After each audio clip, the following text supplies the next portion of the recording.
the direction we are saying on how can we make a smaller economy work and create well-being for all of us. So there is a lot of thinking, also technological innovation to be had precisely in this direction.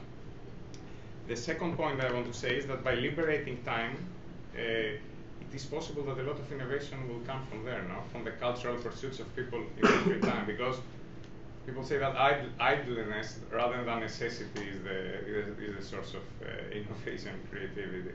It's not people who are hungry trying to survive, the ones that make new technologies. People that they were well fed, they have some free time, they discuss, they interact, and then they come up with new ideas. So I do not see necessarily a contradiction there. Now, there is the case which has been made by a French theorist in the 60s called Jacques Ellul. He wrote about the technological system, and he said, he criticized the way the technology has evolved in our societies into a centralized system that tries to produce a particular type of novelty for novelty's sake, without being in correspondence to particular social needs. And he said that this system is the one which creates growth and material throughput growth. It has escaped the control of society. That's a controversial thesis, but it's an interesting thesis that back in the 60s and 70s created a lot of turmoil and discussion. What's his name? Yes. Jacques Ellul. Ellul is E-L-L-U-L.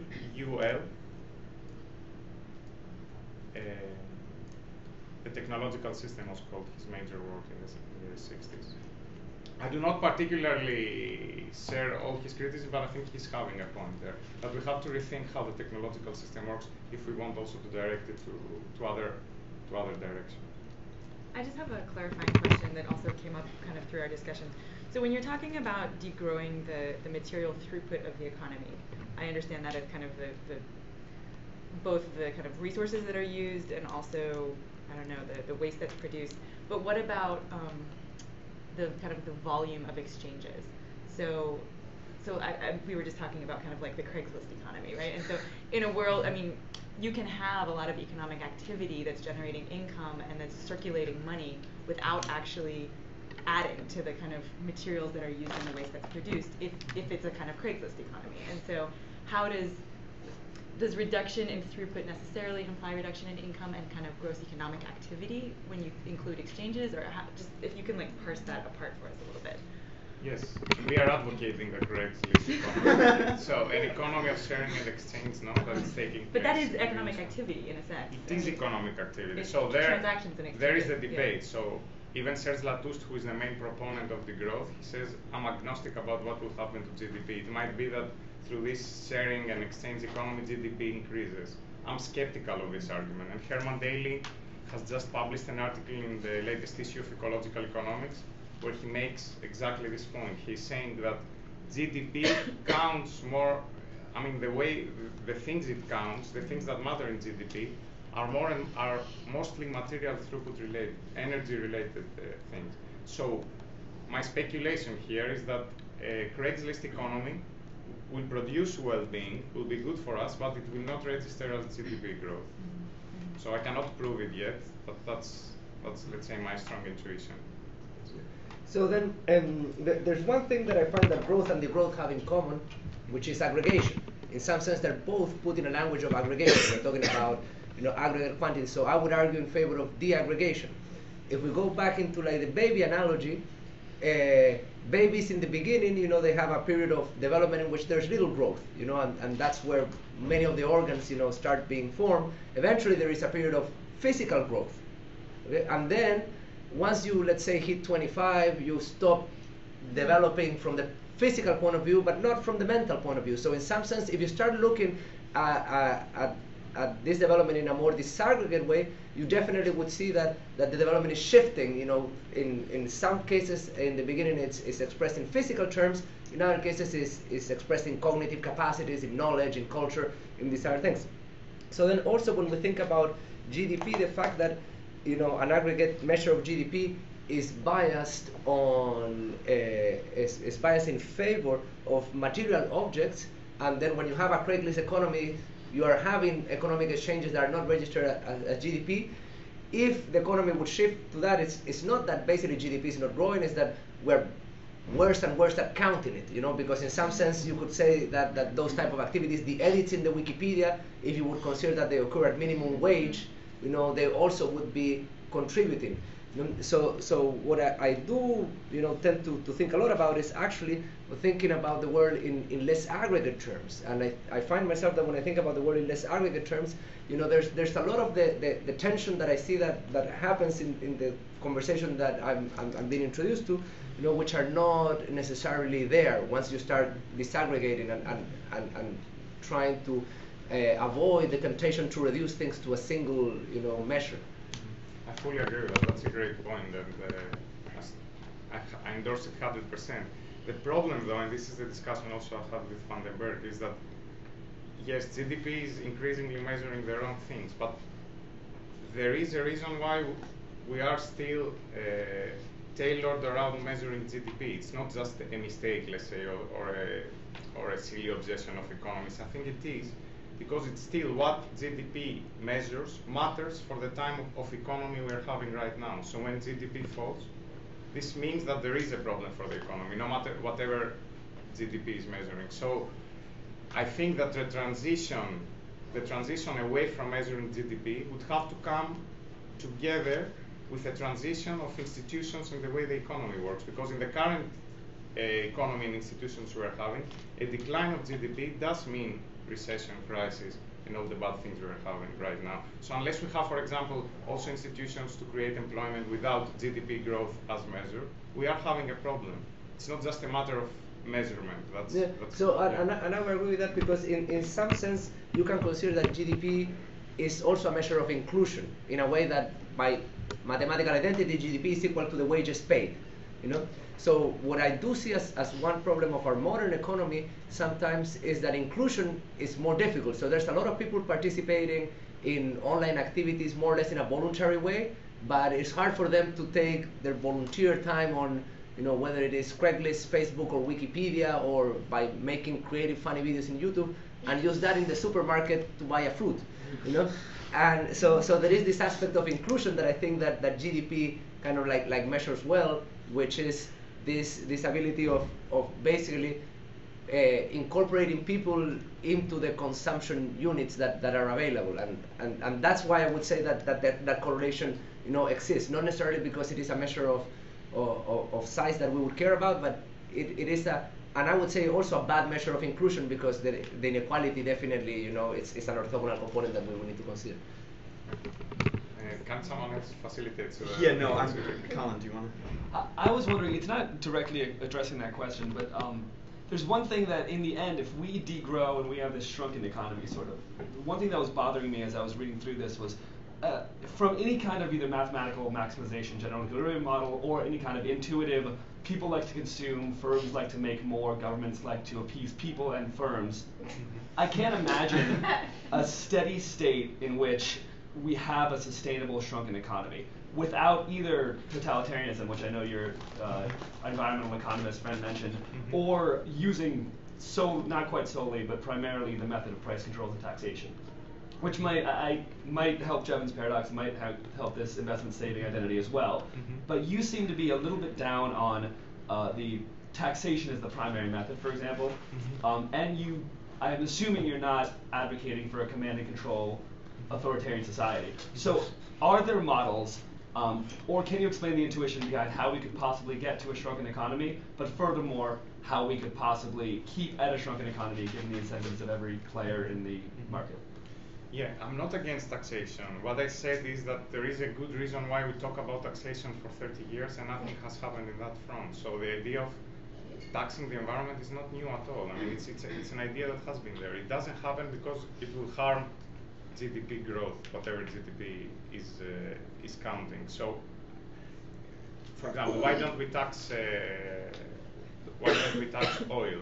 If we tax oil, which is the main proposal, it's very likely, and I accept that, it's very likely that it will harm the economy. That's why also politicians are not doing it. So what I was saying to Van den Berg is that unless we put these ideas forward and think carefully of what sort of economy, society we create, and that people are motivated to see this happening, unless we do that, it's impossible that environmental taxes will ever be implemented. if the idea is that we will tax the environment and at the same time keep growing, I think we are selling the wrong message. This won't work. That was my impression. Now, how could this happen? That's exactly what we're trying to research. So I wish I could have a response. The basic idea is through a combination of different institutions. Some of this we look in the latest article we published called The Economics of Degrowth. A combination of limitations to resources, caps on certain important resources, liberation of time through reduced working week or work sharing, with all the caveats that we have in mind, and some enforcement of the basic social security at the bottom, so that people do not fall out of the net. So a combination of these three institutions tailored in different ways, but I don't put my word on that. It's like what we are trying to work with these ideas. But it would be government-style mandates. It would be government as it is right now, nothing more than that. But the idea is that we have to open the debate so that these ideas are demanded by people, because right now are demanded only by a small minority of people around this table. We might not agree in everything, but we agree. But we might need to discuss something like that. Yeah, a couple of things. First of all, I mentioned the work of Robert Ayers, who's an energy economist. He's actually the smartest person I've ever met in my life. And he wrote, before we've had an economic meltdown, he wrote an article called The End of Exponential Growth, in which he says, look, what was responsible for the growth we don't have anymore. He points out, for example, the entrance of women into the workforce, where you monetize their labor. They're now earning a salary, they now pay a nanny, right? And so GDP really grows because the work is monetized. And this has tremendous implications for the barter economy. I mean, even in Greece now, there's an awful lot of the barter economy. People don't have euros, so they barter their services. And there's a lot of talk in those countries that are suffering that kind of thing of having a dual currency. One, that the wages get paid in that drachma, and food is bought in that drachma, and it has nothing to do with importing refrigerators from Germany or cars or anything else. That the return. I think all this points to something which is fundamentally politically. Who is it that promotes the growth of GDP as it is? And it is people who've been taking an enormous amount of materials, an enormous amount of energy, a small amount of labor to create purchasing power, and turning this throughput society, as Daly calls it. I mean, what a crazy system, right? That you're using that in order to just basically provide a small amount of purchasing power. And the time for purchasing power based on material and energy use is over. The planet makes it over. Either that or we enjoy a 6-degree rise. But I mean, I think this thing becomes basically political. It's not just that we're addicted to GDP. It's that the major political actors that have control of the government only want to promote the growth of GDP in one way.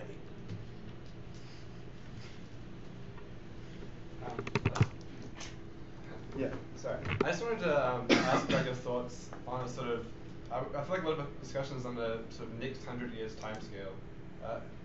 Thinking even further ahead, and this is going to sound sci-fi-ish, but it's not as crazy as it might sound. On a 100 to 1,000 year timescale, like long-term future of humanity, you just said that the planet is a limiting factor, and I would argue that it's not necessarily. We have definitely not reached the limits of our ability to generate energy from less resources by any means, and the ability to expand off the limited resources on Earth is certainly not sci-fi at all. There are multiple companies that are exploring use of resources from asteroids and things.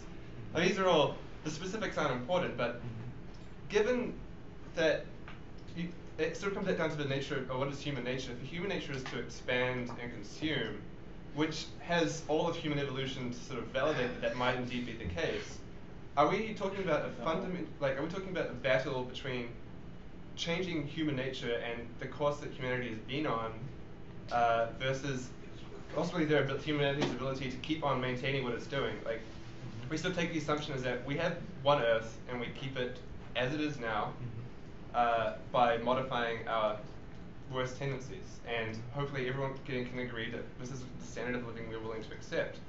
But I would argue that's just fundamentally against any organism's sort of natural desire to expand and consume any niche it can find. And given that we can consume more resources than we currently do through technological progress, this is ultimately like a losing battle, because as long as it's possible for us to consume a bit more, and it certainly is, and you can demonstrate that empirically,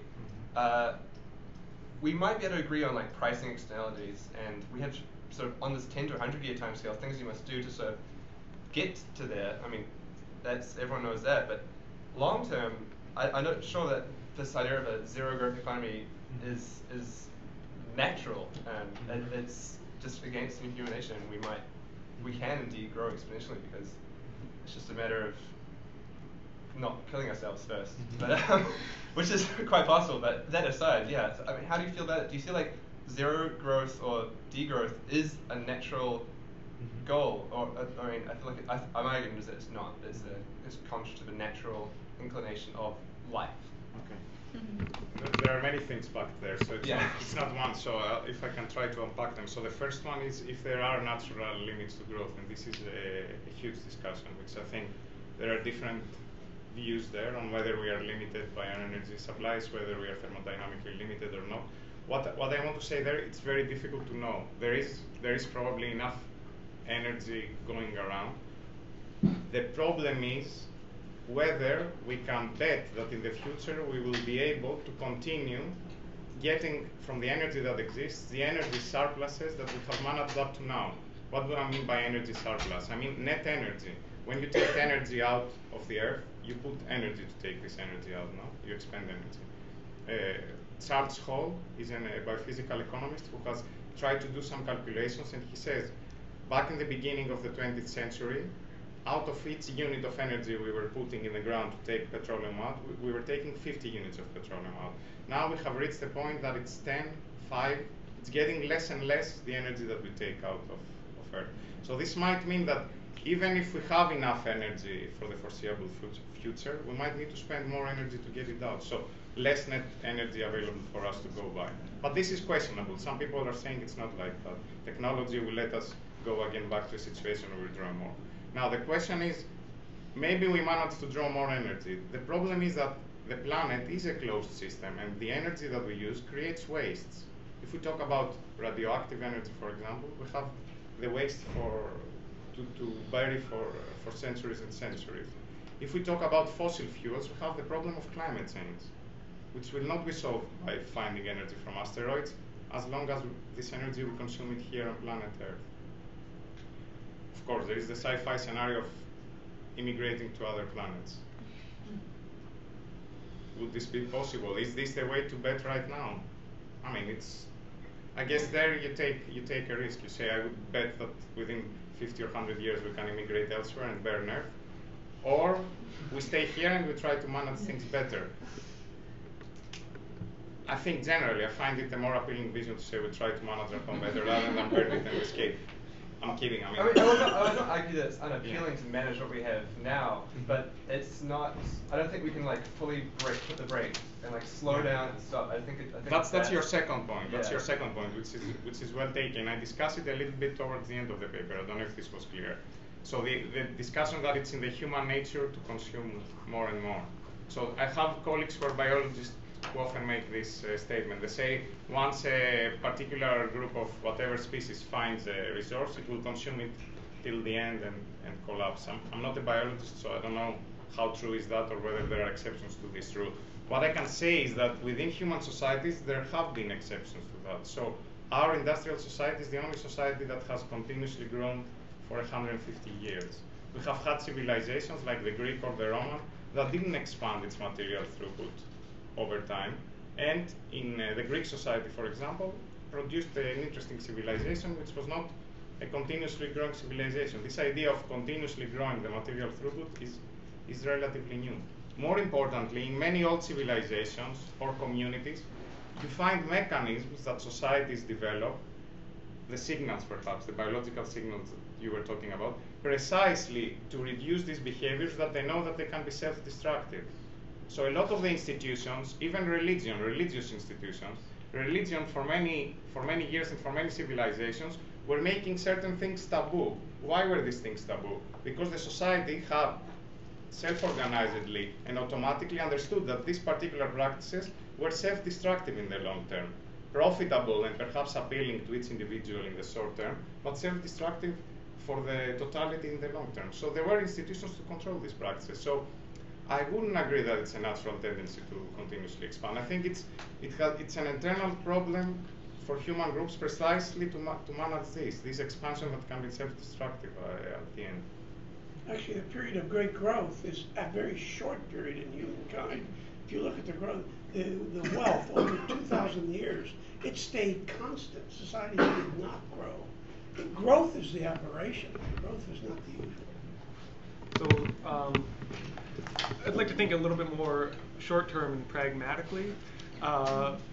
What are sort of some of the key institutional lock-ins that we kind of have to overcome? Like a lot of our sort of government and the way society is organized is predicated on growth. Like the way the government's funding itself for, let's say, the next 30 years is kind of predicated somewhat on growth. So can you speak to some of these real key issues and how we would deal with those? Mm-hmm. Yeah, I think one of the main problems is the one that Nicholas has been working on, which is employment. So one of the main of the main problems and challenges, and there is a very nice book also by Tim Jackson, Prosperity Without Growth. I don't know if you've come across it. It raises also the same issue. It says degrowth is unstable because it creates unemployment, and because with continuous productivity improvements, unless you have growth, you have unemployment. So I think one of the big puzzles is what sort of institutions can we develop that will maintain employment in a society without growth. The second key lock-in that I find is the way the financial banking system is working with interest rates, which means that you always have to repay what you get back. There is a built-in assumption that you have to have a certain growth of rate, whatever money or investments you're making in the future. Again, I see this as in clash with an idea of an economy that might not be growing. Again, a source of instability and a source of push to politicians to create growth to avoid, for example, creation of debt, accumulated debt. And the third one, I think, is security and poverty. I mean, social security and poverty. That when more and more of our basic social security systems are funded by this GDP economy, what do we do when we don't have the GDP economy funded? How do we not let people fall off the safety net once the economy stops growing? Again, I think this is possible with distribution. It's not a problem. Another great book to read there, it's from the 70s, is The Social Limits to Growth by Frederick Hirsch, an economist. Great read to explain how a redistribution and more equality could reduce this quest for continuous growth. All right, so it is 1:30, which is the end of our formal time. If you have to go, thanks so much for coming.